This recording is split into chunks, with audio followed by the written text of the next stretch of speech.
মূলত সন্দেহ সমকামিতায়। ইসলামে কি এটা নিষিদ্ধ এবং কেন তাহলে? কারণ আমার মত, গত 5 বছরে আমি অনেক সমকামীর সঙ্গে থেকেছি। এটা হচ্ছে, আমি বলছি, তাদের অনুভূতি আছে যা তাদের সমলিঙ্গের জন্য, অথবা যাই হোক না কেন, এটা খুবই সত্যি। আমি বলতে চাই, এটা সেরকম টান যা আমরা অনুভব করি, হতে পারে তা আমাদের স্বামীদের জন্য অথবা অন্য যার জন্যই হোক। যদি এটা ভুল হয় তাহলে কেন ভুল? বোন প্রশ্ন করলেন যে সমকামিতার ব্যাপারে কি বলে ইসলাম, এবং যদি এটা ভুল হয় তাহলে কেন এটা ভুল। আল্লাহ কোরআনে বলেছেন সূরা ইসরা অধ্যায় নম্বর 17 আয়াত নম্বর 32, ব্যভিচারের কাছেও তোমরা যেও না, কেননা ব্যভিচার হচ্ছে সব মন্দ কাজের মন্দ সূচনা। এছাড়া আল্লাহ সূরা আরাফে বলেছেন অধ্যায় নম্বর 7 যে কোনো পুরুষকে কথা বলা যে তুমি কি তোমার লালসা চর্চা করো পুরুষের উপর নারীর চেয়ে বেশি। তার মানে সমকামিতা হচ্ছে নিষিদ্ধ ইসলামে এবং কোরআনে, কারণ সর্বশক্তিমান ঈশ্বর মানুষ সৃষ্টি করেছেন। আল্লাহ কোরআনে বলেছেন সূরা রুম অধ্যায় নম্বর 30 আয়াত নম্বর 21, তিনি ভালোবাসা সৃষ্টি করেছেন স্বামী এবং স্ত্রীর অন্তরে। সর্বশক্তিমান ঈশ্বর মানুষকে এমন ভাবে তৈরি করেছেন যে তারা বিপরীত লিঙ্গকে ভালোবাসবে। সাধারণত প্রাকৃতিকভাবে কোনো পুরুষই অন্য পুরুষকে সেভাবে ভালোবাসে না। আমি ভালোবাসা নিয়ে কথা বলছি, যা স্বামী স্ত্রীর মধ্যে প্রয়োজন, সে ভালোবাসা নিয়ে বলছি না যা আছে ভাই আর ভাইয়ের মধ্যে, বোন আর বোনের মধ্যে। এ ব্যাপারে প্রাথমিক একটা গবেষণা হয়, যাতে বলা হয় যে সমকামিতা হচ্ছে বংশগত।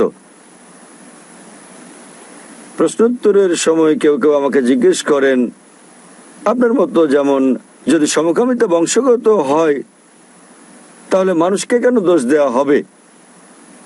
এটা তার পিতামাতা থেকে এসেছে, তাহলে তাকে দোষ দেওয়া হবে কেন? আপনার মতো বললে যদি কেউ কাউকে ভালোবাসে তাহলে পুরুষকে দোষ দেওয়া হবে কেন? আমি বলছি এটা হচ্ছে গবেষণা, এটা হচ্ছে একটা ধারণা, সত্য ঘটনা নয়। এবং পরে আমরা জানতে পারলাম যে এই ধারণাটা ছিল সম্পূর্ণ ভুল, এবং যিনি এই ধারণার প্রবক্তা ছিলেন তিনি নিজেও ছিলেন সমকামী।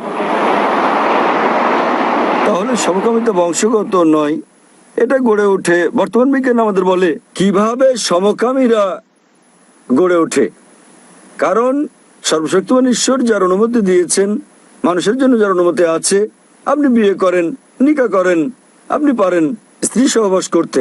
এবং ইসলাম বলছে যখন স্ত্রী সহবাস করো, স্ত্রীর সঙ্গে সহবাস করো, সেটাও আল্লাহর ইবাদত। কারণ আপনি হারাম ঠেকাচ্ছেন, আপনি যাচ্ছেন না দাম্পত্য বন্ধনের বাইরে আপনার আকাঙ্ক্ষা মেটাতে। সেটাই তো ইসলাম। আজ বিজ্ঞান আমাদের বলছে, আজ গবেষণা আমাদের বলছে যে সেসব লোক যাদের দাম্পত্য সম্পর্কের বাইরেও অনেক জীবন সঙ্গী রয়েছে, তাদের সঙ্গে তুলনায় যাদের কেবলমাত্র আছে স্বামী এবং স্ত্রীর মধ্যে সম্পর্ক, তারা উপভোগ করে যৌন মিলন অন্যদের তুলনায় অনেক বেশি ভালো। এবং আজকাল যা ঘটছে, যখন আপনি এসব নিয়ে ক্লান্ত হয়ে পড়েন, আপনি পাশ্চাত্য দেশে যান, সেখানে রক্ষিত রয়েছে 5, 10, 20 কোনো সমস্যা নেই। আপনি শুরু করেন এরপর অস্বাভাবিক কাজ করতে, আর যখনই আপনি অস্বাভাবিক কাজ শুরু করেন আপনি স্রষ্টার আইন অনুসরণ করছেন না, এবং আপনি ভুল পথে আপনার কামনা চরিতার্থ করার চেষ্টা করেন। যখন আপনি ভুল পথে চলতে থাকেন তখন আপনি যেতে থাকেন বাইরের দিকে অস্বাভাবিকতায়, এবং এভাবেই এক ব্যক্তি সমকামী হয়ে যায়। এটা বংশগত নয়, কারণ আপনি সীমার বাইরে চলে যান, যে সীমা দিয়েছেন সর্বশক্তিমান ঈশ্বর আপনাকে। আপনি অন্য জিনিস চেষ্টা করেন, আপনি অস্বাভাবিক জিনিস চেষ্টা করেন, এবং শেষ পর্যন্ত আপনি উপনীত হন এমন পর্যায়ে যা আপনি আর কখনো বিপরীত লিঙ্গের সঙ্গে মিলন উপভোগ করেন না, তাই আপনি সমলিঙ্গের সঙ্গে যৌনাচার করেন। তাহলে বোন, এখানে তারা সর্বশক্তিমান ঈশ্বরের আইন ভঙ্গ করে এবং তারা অস্বাভাবিক কাজ করে, আর এভাবেই তারা মানসিকভাবে পরিণত হয় সমকামীতে। তাহলে স্বাভাবিকভাবেই সর্বশক্তিমান ঈশ্বরের আইন ভঙ্গ করা সম্পূর্ণ ভুল, এবং এভাবেই একজন মানুষ হয়ে পড়ে সমকামী। তাই তাদেরকে বিশ্বাস করতে হবে যে ইসলাম সমকামিতা নিষেধ করে, এমনকি খ্রিস্ট ধর্ম সমকামিতা নিষেধ করে। বেশিরভাগ ধর্মই সমকামিতার বিরুদ্ধে। এখন পাশ্চাত্যের দেশেও বলা হচ্ছে গণতন্ত্রের কারণে বেশিরভাগ লোক যা বলে তাই জয়ী হয়ে যায়, সংখ্যাগরিষ্ঠতার জয় হয়। ইসলামে সংখ্যাগরিষ্ঠতা জয়ী হয় না, হক জয়ী হয়, সত্যের জয় হয়। আমার মনে পড়ে 1996 সালে যখন আমি কানাডায় গিয়েছিলাম, প্রথমবারের মতো লেকচার দিতে গিয়েছিলাম, কাগজের প্রথম পৃষ্ঠায় দেখলাম একজন পুরুষ আরেকজন পুরুষকে চুমু খাচ্ছে। এক পুরুষ আরেক পুরুষকে চুমু খাচ্ছে এবং বলছে তারা পরস্পরকে বিয়ে করেছে। বর্তমান পাশ্চাত্যে যদি আমি সমকামিতার বিপক্ষে বলি সেটা অপরাধ হয়ে যাবে, সেটা অপরাধ। তাহলে আমরা যা বুঝলাম যে অতীতে সব দেশে সমকামিতা ছিল অপরাধ।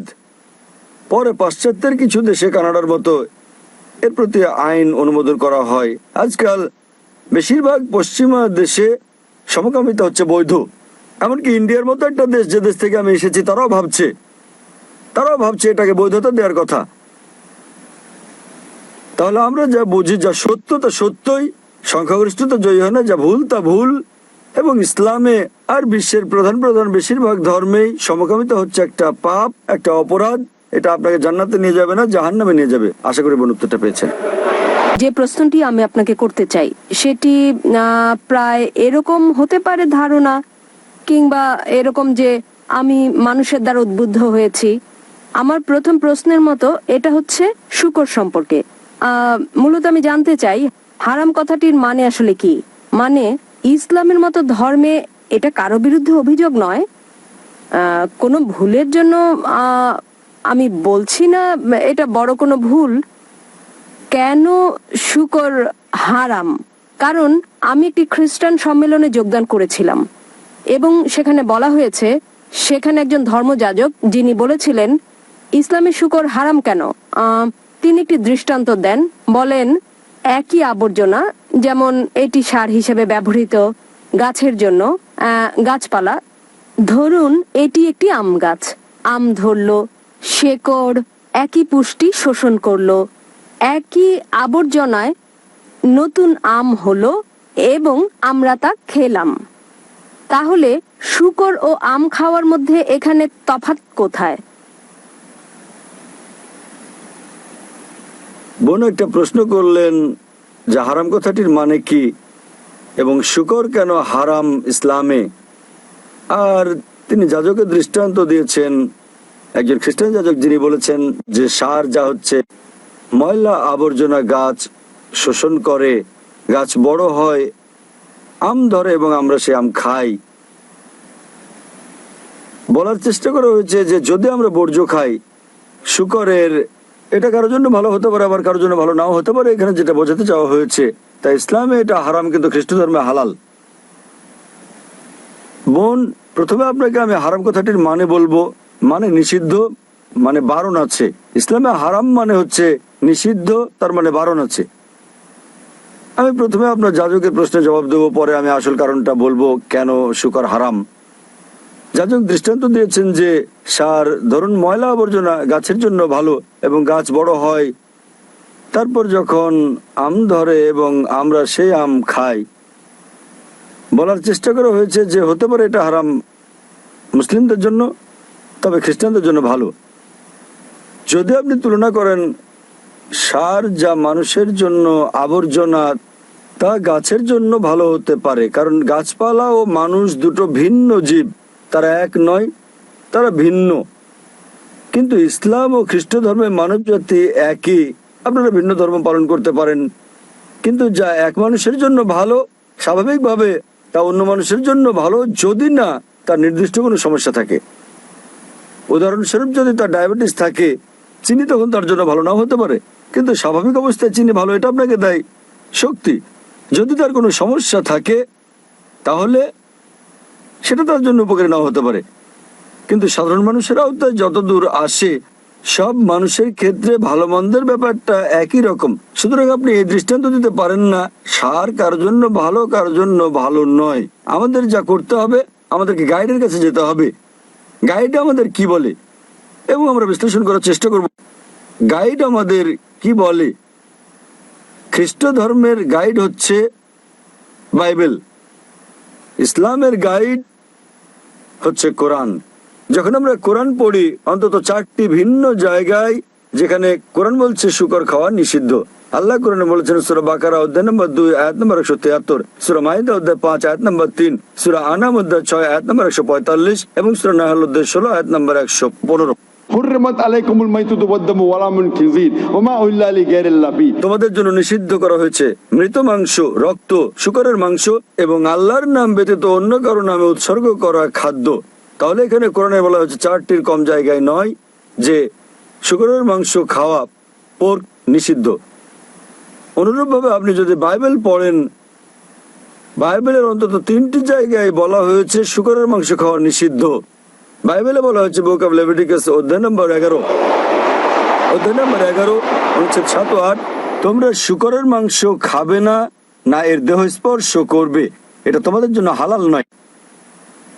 একই বার্তা দেওয়া হয়েছে বুক অফ ডিউটেরোনমিতে অধ্যায় নম্বর 14 অনুচ্ছেদ 8, শূকরের খুর বিভক্ত নয় এবং একে তোমরা বেছে নিও না এবং এটা তোমাদের জন্য হালাল নয়। একই কথা বলা হয়েছে বুক অফ আইজায়া অধ্যায় 65 অনুচ্ছেদ 2 থেকে 5, তোমরা শূকরের মাংস খেও না। তাহলে বাইবেলে অন্তত 3টি ভিন্ন জায়গায় বলা হয়েছে যে তোমরা শূকরের মাংস খাবে না।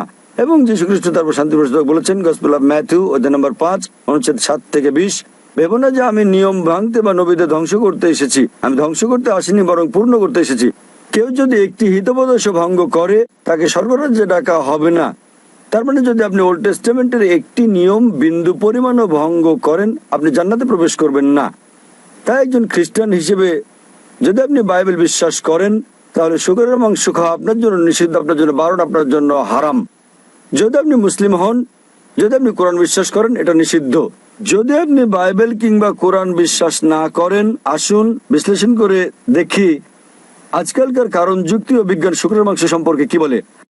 আজকালকার বিজ্ঞান আমাদেরকে বলছে যে আপনি শূকরের মাংস খেলে সম্ভাবনা আছে যে অন্তত আপনার 70টি রোগ হতে পারে।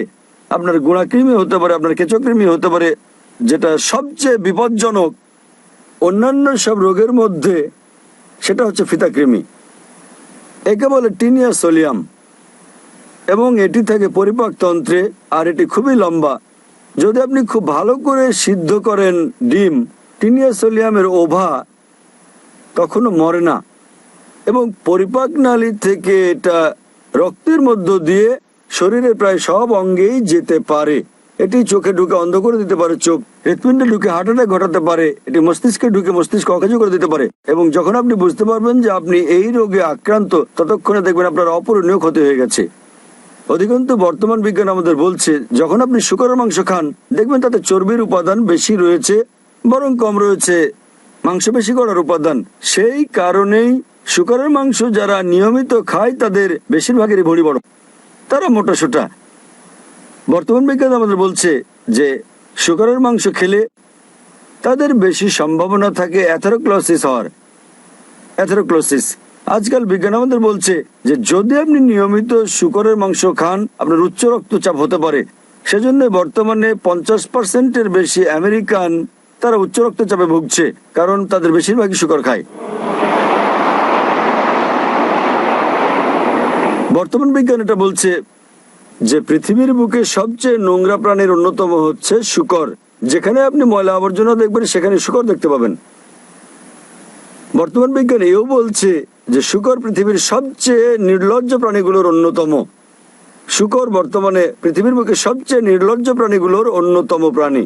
এরা উপভোগ করে এটা দেখে যে স্বামী স্ত্রীকে, নিজ সহচরকে বন্ধুর সঙ্গে যৌনাচারে দেখে।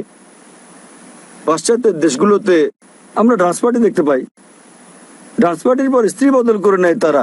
তুমি আমার স্ত্রীর সঙ্গে ঘুমাবে, আমি তোমার স্ত্রীর সঙ্গে ঘুমাবো। আপনি এটাকে ভদ্রতা ভাববেন? এবং একটা বৈজ্ঞানিক বিষয় আছে যে শূকর খেলে শূকরের মতো আচরণ করে থাকে।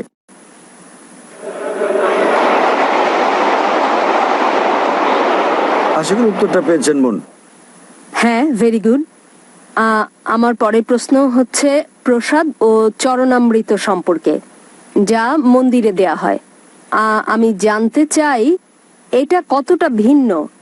যখন মুসলিমরা হজে যায়, তারা খেজুর ও জমজমের পানি নিয়ে আসে, তাহলে মুসলিমদের কেন প্রসাদ বা চরণামৃত গ্রহণ বন্ধ করতে হবে?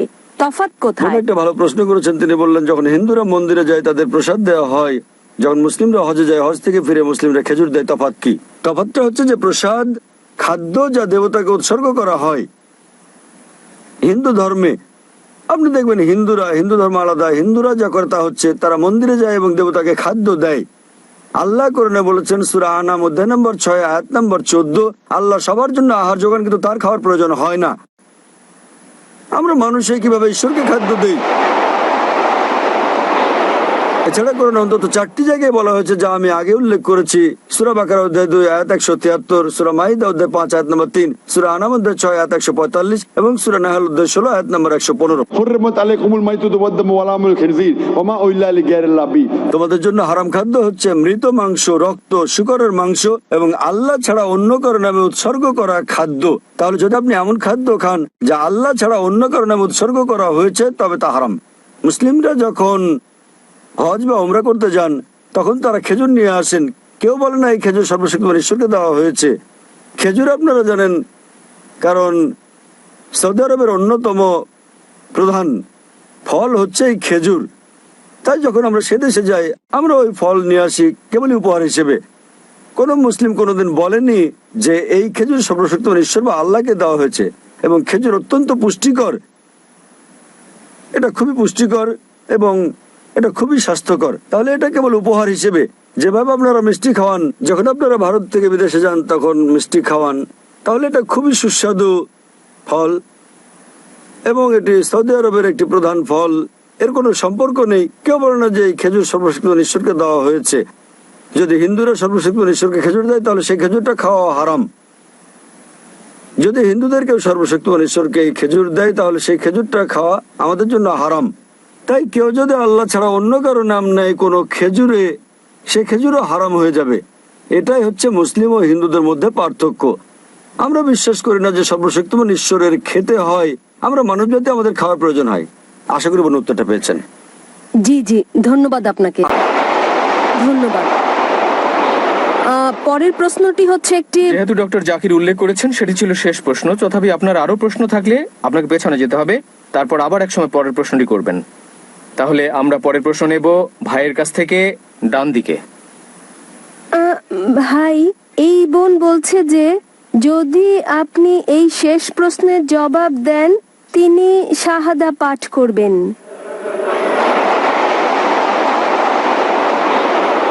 প্রশ্ন করুন। এখানে এই প্রশ্নটি হচ্ছে, আমি পড়েছি এটি এক নাস্তিকের লেখা, যাতে বলা হয়েছে এরকম: যখন আল্লাহ স্বর্গের উদ্যান সৃষ্টি করলেন, তিনি সেখানে আদম ও ঈভকে পাঠালেন এবং কিন্তু তাদের নিয়ম ভঙ্গ করার কারণে তারা সেখানে যে ফলটি ছিল, আমি ফলটি চিনি না, যা নিষিদ্ধ ছিল, তাদেরকে উদ্যান থেকে বের করে দেয়া হয়, তাদেরকে বাগানের বাইরে নিক্ষেপ করা হয়। এবং যে কারণে বলা হয়ে থাকে এরকম যে আপনাকে দৈনন্দিন রুজির জন্য কাজ করতে হয়, আপনার কাজ করার প্রয়োজন হয় এবং তাহলেই আপনার দৈনন্দিন রুজি উপার্জন হবে। এরকম এটাও বলা হয় যে নারী তাদের গর্ভধারণে বেদনা বাড়বে। এটা এখন পর্যন্ত একই ঘটনা ঘটছে। আমাদের কঠোর পরিশ্রম করতে হবে, আমাদের সংগ্রাম করতে হবে, দৈনন্দিন রুজির জন্য আমাদের প্রয়োজনীয় সবকিছু করতে হবে। এবং একই জিনিস নারীর ক্ষেত্রেও, যেমন তারা গর্ভধারণে মারা যাচ্ছে যদি তাদের বেদনা বৃদ্ধি পায়। কেন তাহলে আল্লাহ নিজেই তাদেরকে এত নির্মম কষ্ট দিয়ে যাচ্ছেন? আজ পর্যন্ত তারা একই রকম শাস্তি পাচ্ছে। অন্য মানুষকে ক্ষমা করার একটা দৃষ্টান্ত এটা কিভাবে হতে পারে, যখন আল্লাহ নিজেই ক্ষমা করেননি অথবা আমাকে সঠিক পথে চালাননি? বোন অত্যন্ত সুন্দর একটা প্রশ্ন করেছেন। তিনি ঠিকই বলেছেন যে বোন, আপনি যা উল্লেখ করেছেন এটা আছে বাইবেলে। আপনি যা বলেছেন তা উল্লেখ আছে বাইবেলে। আদম ও ঈভ, আল্লাহ তাদের প্রতি সন্তুষ্ট থাকুন, যখন তারা স্বর্গের বাগানে ছিলেন, তারা সর্বশক্তিমান ঈশ্বরের নির্দেশ অমান্য করেছিলেন, যা উল্লেখ আছে বাইবেলে। এবং এটা উল্লেখ আছে জেনেসিস অধ্যায় নম্বর 3 অনুচ্ছেদ 23-এ, যে সর্বশক্তিমান ঈশ্বর তাদেরকে শাস্তি দিলেন আর তিনি তাদেরকে বাগানের বাইরে নিক্ষেপ করলেন। এবং সর্বশক্তিমান ঈশ্বর বলেছেন জেনেসিস অধ্যায় 3 অনুচ্ছেদ 16-তে যে তোমরা নারীরা ঈশ্বরকে অমান্য করার কারণে তোমরা অনেক বেদনা সহ্য করে সন্তান জন্ম দেবে এবং তোমাদের আকাঙ্ক্ষা হবে স্বামীর কাছ থেকে তা পাওয়ার। তাই বাইবেল অনুযায়ী গর্ভধারণ নারীর জন্য একটি অভিশাপ। এখানে যার উদ্ধৃতি আপনি দিচ্ছেন তা হচ্ছে বাইবেল, এবং আমি আপনার সঙ্গে একমত যে কি করে ঈশ্বর ক্ষমা না করে পারেন।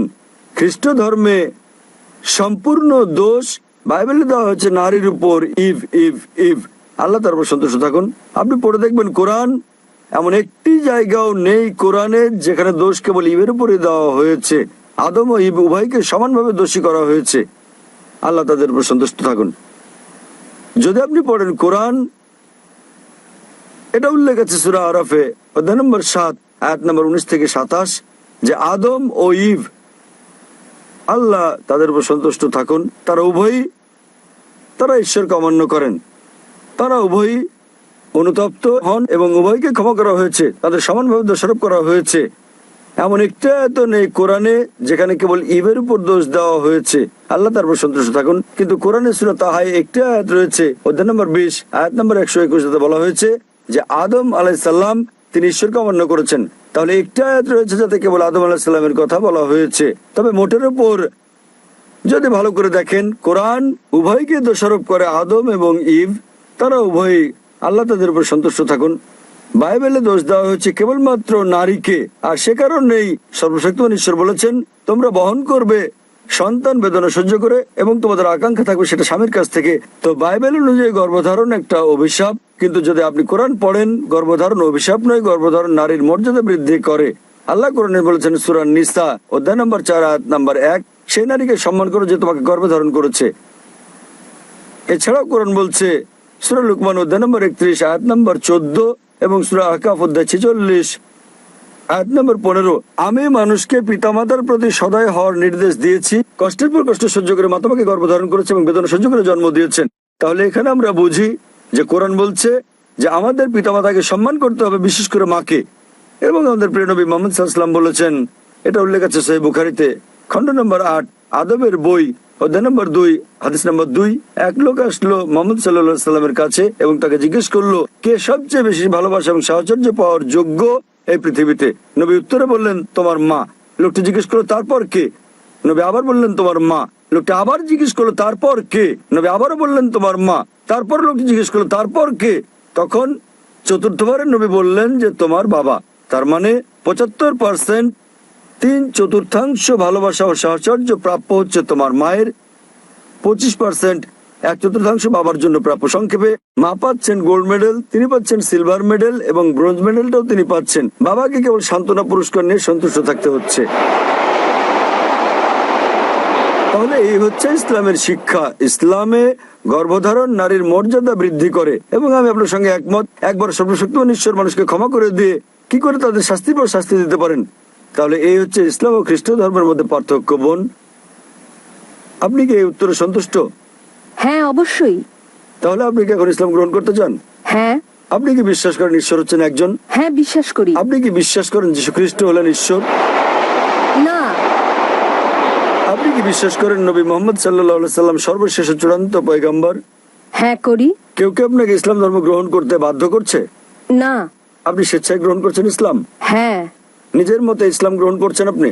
হ্যাঁ। কেউ আপনাকে ঘুষ টুস দিচ্ছে? না। কিন্তু ইনশাআল্লাহ আমি আরবিতে বলবো, আপনি আমার শুনে শুনে বলবেন। ওকে। আশহাদু আশহাদু আল্লাহ আল্লাহ ইলাহা ইলাহা ইল্লাল্লাহ ইল্লাল্লাহ ওয়া আশহাদু ওয়া আশহাদু আন্না আন্না মুহাম্মাদান মুহাম্মাদান আবদুহু আবদুহু ওয়া রাসূলুহু। ওয়া রাসূলুহু। আমি সাক্ষ্য দিচ্ছি, আমি সাক্ষ্য দিচ্ছি, আমি সাক্ষ্য দিচ্ছি যে কোনো উপাস্য নেই কোনো উপাস্য নেই আল্লাহ ছাড়া, আল্লাহ ছাড়া। এবং আমি আরো সাক্ষ্য দিচ্ছি, আমি আরো সাক্ষ্য দিচ্ছি যে নবী মুহাম্মদ নবী মুহাম্মদ হলেন বার্তাবাহক এবং আল্লাহর বান্দা। এবং আল্লাহর বান্দা। মাশাআল্লাহ, আপনি এখন মুসলিম। এবং আমি আল্লাহর কাছে দোয়া করি আল্লাহ যেন আপনাকে পথ দেখান এবং আপনার পরিবারের সদস্যদের পথ দেখাতে সাহায্য করেন। এই দুনিয়া আপনাকে উত্তম জীবন দান করেন এবং একই রকম পরকালও, এবং ইনশাআল্লাহ আপনাকে জান্নাত দান করুন।